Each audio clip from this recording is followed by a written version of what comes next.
Okay, we're on chapter 10 still in the book of Ecclesiastes. I'm just going to read to the point to where we left off here. As dead flies give perfume, this is what we talked about in the last Bible study. As dead flies give perfume a bad smell, so a little folly outweighs wisdom and honor. The heart of the wise inclines to the right, but the heart of the fool to the left. Even as fools walk along the road, they lack sense and show everyone how stupid they are. Wow. If a ruler's anger rises against you, do not leave your post. Calmness can lay great offenses to rest. There is an evil I have seen under the sun, the sort of error that arises from a ruler. Fools are put in many high positions while the rich, meaning wise people, occupy the low ones. I have seen slaves on horseback while a prince or a king goes on foot like slaves. Okay, there you go. So we're going to start this on verse 8. Whoever digs a pit may fall into it. If you want to know what I just read, I just did a hour Bible study or whatever. I don't even know how long it was. Whoever digs a pit may fall into it. Boy, I've seen that. Oh, how many times have you seen someone laying a trap for someone and they fall into their own trap? It's like the Lord looks down and the person digging the hole. So imagine someone digging a hole, right? And they got the ladder down there. Let's say the hole is 25 foot deep. Pretty deep, like 2.5 stories deep. And they're waiting for their enemy to fall into it. And they got a ladder down there and they're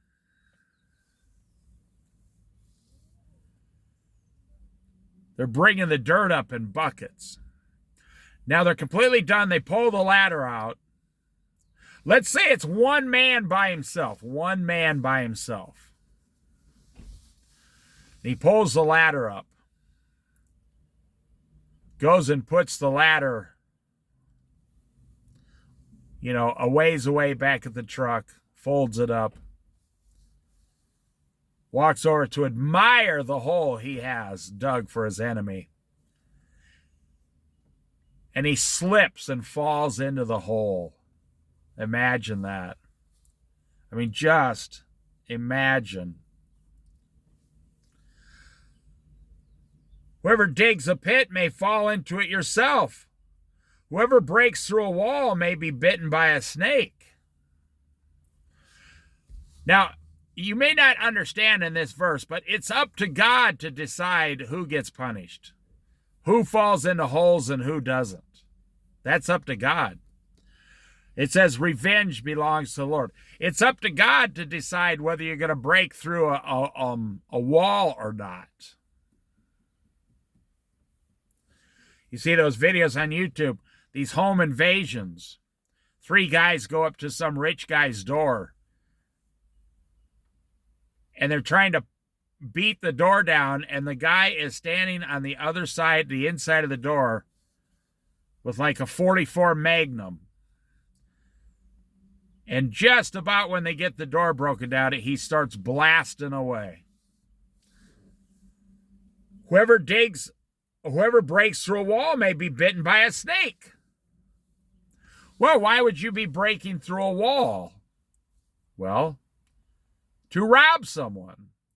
Or, if it's your enemy you're breaking through a wall, even if you break through a wall with a tank in the army, the military. It's up to God to decide the outcome of the entire battle, the war. You better make sure if you're going to go breaking through walls, you're on God's side. You better make dang sure if you're breaking through walls, you're on the Lord's side and the Lord is fighting with you. That was the deal with the Israelites. They first had to find out if God was going to be with them in the battle. And some kings were so full of pride, they said, I don't need to know if God's going. I'll defeat them myself. Oh, those kings lost their lives because they didn't take God with them. Same thing. Are you going to take God to work with you tomorrow, or are you going to try to do it all by yourself? I'm amazed how many churches are taking God out of the church and saying, we know how to have church. We don't need God in here. We'll just do it ourselves. We know the best way to have church. Oh boy, what a fool. Whoever quarries stones may be injured by them. Whoever splits logs may be endangered by them. Now listen. If you're not walking with Jesus, you're susceptible to anything. Now this world tells us, well, the same with Christians. Something bad could happen to a Christian.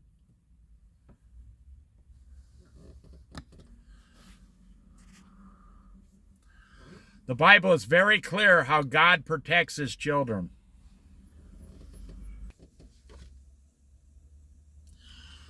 I had to move locations here.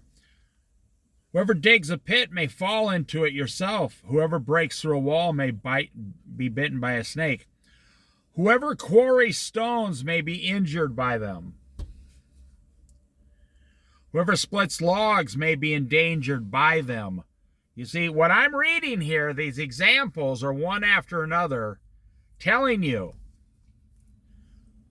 whoever goes out of the house without Jesus will be susceptible to anything. Now, I know that's a stretch. That's not the biblical correct interpretation. I give you my interpretation. To me, that's like going, you could use it another way too. Whoever drinks beer may be injured by the beer. Whoever does drugs may be injured by the drugs. You could use this for anything. If the axe is dull and its edge unsharpened, more strength is needed, but skill will bring success. You never want to get a job chopping wood unless you know how to sharpen an axe.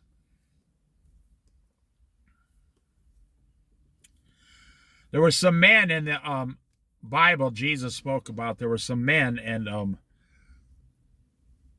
they went into a house to get a demon out of someone. And the demon said, Jesus I know, Paul, the apostle I know, I don't know you. And beat the living tar out of all of them. They escaped with their lives, and even their clothing was ripped off of them. Because there was something, like they didn't have the skills to get rid of demons. They became injured trying to do something they weren't skilled at. What does the Bible say in Ecclesiastes over and over and over?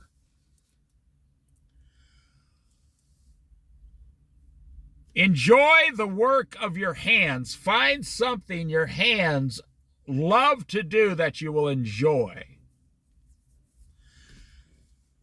In today's society, what do we have? What do we have in today's society? We have basic stupidity. We have people running cash registers who don't even know how to run cash registers. We have people making hamburgers that have never made a hamburger. We have people trying to make French fries that have never used a deep fat fryer, which is actually an incredibly dangerous device. A big, huge fryer full of, boiling grease.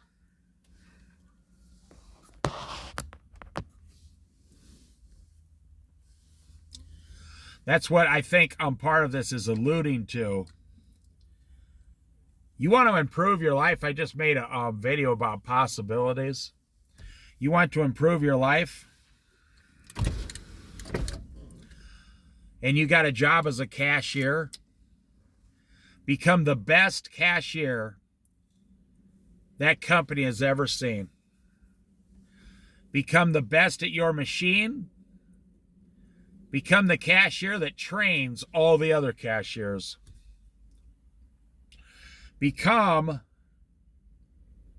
the best at customer service out of anyone. Better than your boss, anyone. Become the best. Like, now I worked at a packing house for a while, and there was one guy there who, he's been sharpening knives for 45 years. And sometimes people have a bad day and they can't get their knife sharp. And if your knife's not sharp and you got to cut up a bunch of pork or whatever, or beef, you got a real hard day ahead of you. So they'd go to that guy and say, "Can you sharpen my knife for me?" And this guy always had 3 or 4. His name was Daryl. He was a funny guy. He was like 60 years old. But he was extremely skilled at his job. He was good at what he did. And knife sharpening. So he would take their knife, put it in his little knife sheath. He had a sheath on the side, this plastic sheath that held like 5 knives. And he would hand one of his over and say, "Okay, use this until break time and I'll sharpen your knife for you." That guy never paid for beer. No. He'd sharpen their knives, and when he went out, they'd say, "Well, let me get the first 2 beers for you because you sharpened my knife." And then he'd try to teach them how to do it a little better. He's the one that kind of taught me how to sharpen knives when I was 17 and a half years old. Now imagine, out here in the Pacific Northwest, from Northern California all the way up to the Washington, all the way over to Idaho, when they were cutting down the trees by hand. The redwoods, 30 foot across, by hand. Just imagine that. Now imagine having a dull axe or a dull saw blade. Well, you couldn't get the job done. Now I learned about sharpening things when we split wood back in Iowa on the farm. You first had to cut it up with a chainsaw and let it dry out a bit for a few months.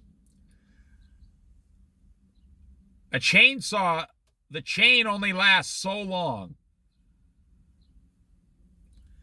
And before you have to sharpen it, most people don't know that. They do not know how to sharpen the blades on a chainsaw.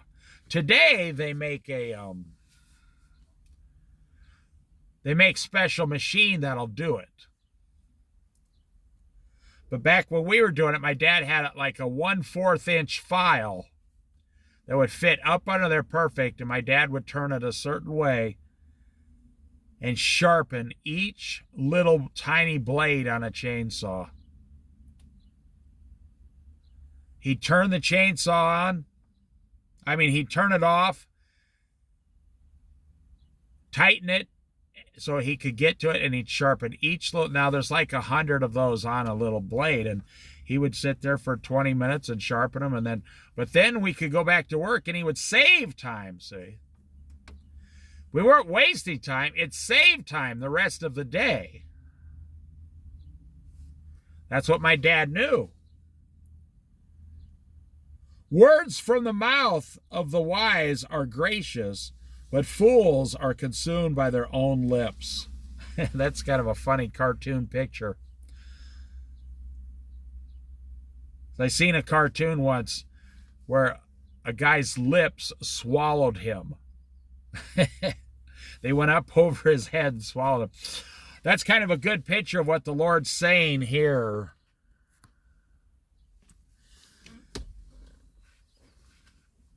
A wise man's words are, I'll put it into my own words, like sweet apple pie.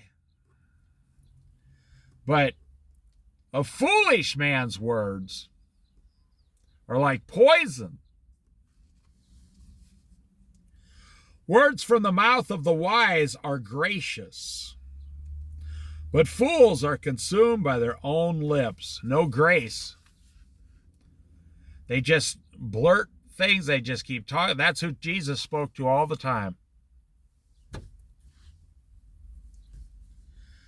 Jesus would tell the truth, and they would come out, the Pharisees, the rulers, the teachers of the law, they would come out and just start blurting things out that Jesus never even said. You ever been in an argument with a fool? And you just realize no matter what you say, this person's not going to understand what you're saying. And the fool always becomes angry, jumping up and down, yelling, blurting things out in anger, nonstop, all the time.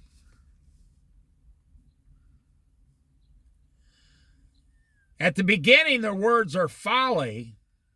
At the end, they are wicked madness. So we read about the madness of folly. Now you're reading about the wickedness of madness. It's pretty harsh. So the Bible says they're not just stupid, they're not just fools, they're wicked. See, why is one man stupid, foolish, rejects Jesus Christ, and another man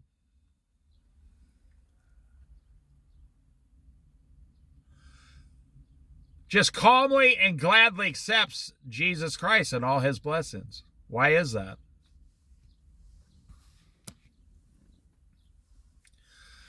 Because in the heart, there's wickedness. And the wickedness says, I don't want to do it God's way. I don't want to do it my boss's way. I don't want to honor my father and mother. I want to be the prodigal son. I want to go on drugs. I don't want to do what you want me to do. The prodigal son was wicked. That's something the prodigal son type people don't want to hear. Your parents, your father told you very clearly, go and help me pick up potatoes out of the ground today. You lied to him and told him you'd be there. You did not show up. And when he asked why you didn't show up, you said, screw you, old man. I've seen this firsthand. No, I'm not talking about myself.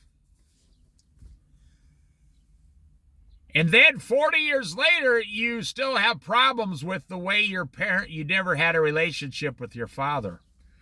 Well, let me tell you something. It wasn't the father, the dad, it was the son. The father was begging the son for help. The son said, no, I'm 14 years old. I can do anything I want. I'm my own boss. I'm 14 years old now. It's the 1970s. I'm a hippie, man.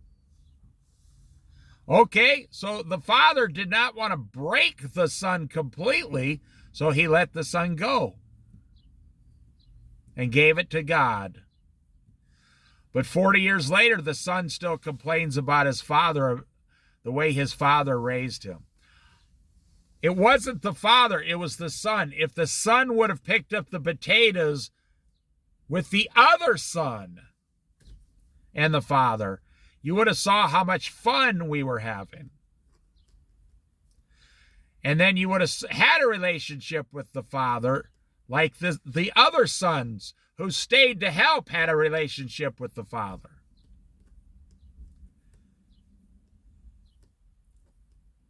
I've been asked, how come you and your dad, had such a great relationship? I say, because we worked together side by side.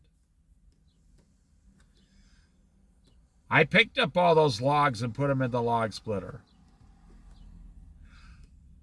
So just hanging out with your dad, you learn stuff that dads know, and your relationship grows, and you become the one that's closest to the dad. The same is with Jesus Christ. Jesus goes and looks for the lost sheep, yes. But that lost sheep does not have a close relationship with Jesus like the other sheep do who stay home. I'm just telling you. Jesus is in the sheep pen, P-E-N, with all the sheep. And they see Jesus 24 hours a day, 7 days a week. But then you got this one prodigal lost sheep that takes off, and Jesus says, wait here, I'm going to go find my lost sheep. And when Jesus finds the lost sheep, it says he is happy. It doesn't really say the sheep is happy. It's because that sheep is thinking, hey. So the sheep goes back and tells all the other sheep. They're like, where'd you go? He says, hey, I found a place where the grass is actually greener on the other side. Right over that hill, about 5 hills away. But he doesn't even know what he's talking about. The prodigal son has no idea what he's saying. His words are stupid. But you also heard the saying, you only know what you know. Someone just doesn't know what they don't know. They don't know what they don't know. I mean, if they're going to act that way, that's how it's going to be. You can't make them stop. I've seen this. I've seen many prodigal sons because I grew up in the 60s and 1970s. That was the rebellion decades against parents. Oh, yeah. But I see now their parents, I still know these people. Their parents are gone, but they're all screwed up. Their parents followed Jesus and had a nice life, and now they're with Jesus in heaven. The prodigal sons and daughters, I might add. I know a lot of prodigal daughters. They'll go downtown, and the first man they see, they latch onto. You say, well, they must have been abused at home. Nope.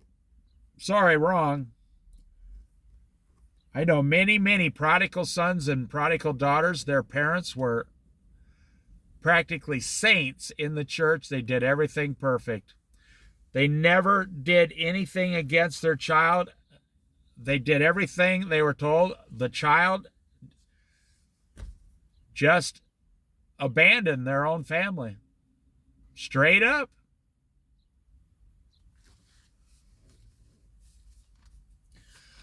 I knew a guy once.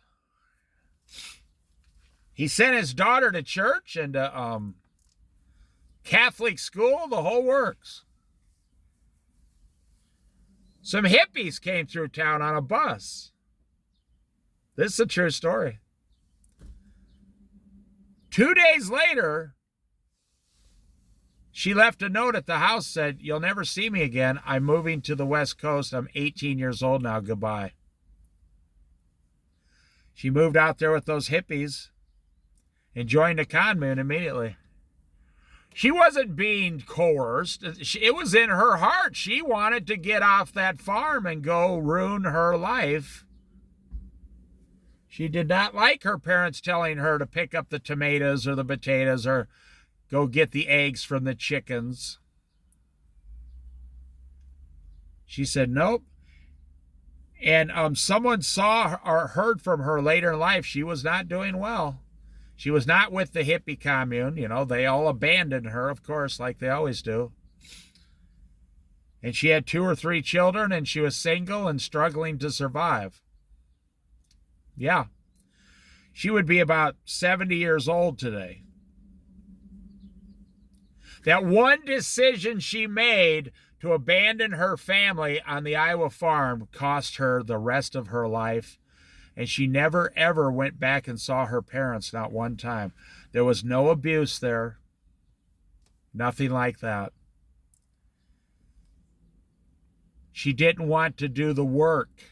You know, you ever had a child that just doesn't want to work, doesn't want to help their parents? Refuses. So what do? What can you do? You can warn them. You can warn them.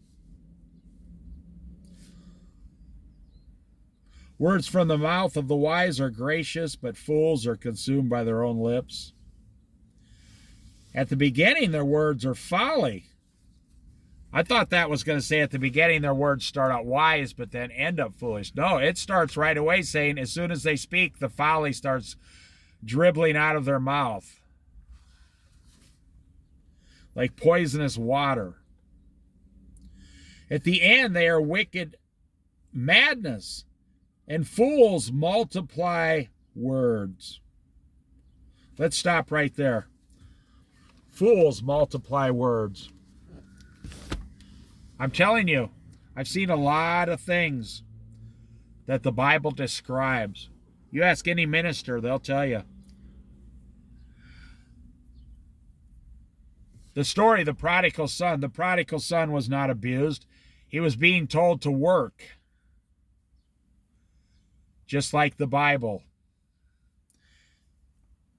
And during the 1960s and 70s, the influence of all these acid rock and roll bands came in. Let's just sit around and take acid, do mushrooms, and smoke pot and get wasted, man. I would say the overwhelming majority of those people are dead. And in hell. If they didn't find Jesus, they're in hell. I don't say that lightly. I don't want them to be in hell. I'm telling you as a stated fact, they never sought Jesus, they're in hell. They spent their whole life seeking the next high, bro, man. Right on, man, the next high. And the Bible says they're fools, they're idiots, they're wicked. They ruin themselves and everything around them. And then they get a little older and start complaining. Oh, it was how my parents, that's what they did to me. Because I'll tell you something, I'm 62 years old.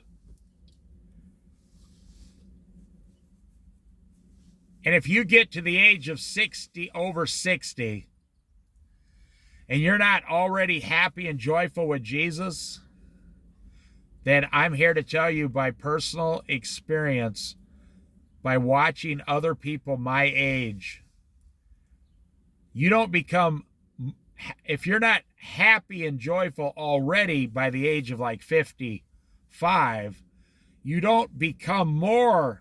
It doesn't get better and better. That's what I'm trying to say. It gets worse and worse. Whatever you are at 50, you'll be twice that at 60 and 5 times that at 65. I've seen it with my own hands. My eyes, my ears. I watch people my age. I'm not talking about myself. I watch people my age. They're miserable at 50. They want something. They want something. They want something. And most of them outside of Christ die before they're 60. I'm just telling you the truth. I know a guy who's a multimillionaire. He's over 80 years old now. And he's not happy about anything.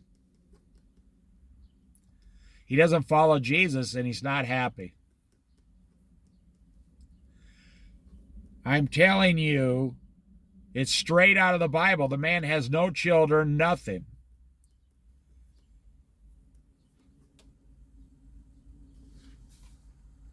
If you're not happy by 50 or 55 at the latest, all that misery builds and builds and builds. And when you turn to be 62 years old, you go on Social Security, and you're just not, you're miserable still. What was it? Nebuchadnezzar, 15 years or 12 years? I'd have to look it up. God turned him into a goat man. He had the head of a man, but everything else on him was a goat, hair. He walked around on his feet. He had long nails, everything. The king Nebuchadnezzar told God to go jump in a lake, to put it lightly. And God turned him into a goat and said, the day you acknowledge that I'm God, I will turn you back into a man. He was a goat for over 12 years, I thought. It took him 12 years of walking around like a goat. Now, he still had his human thinking about him. It took him 12 or more stubborn years to finally say, okay, I acknowledge God. Wow.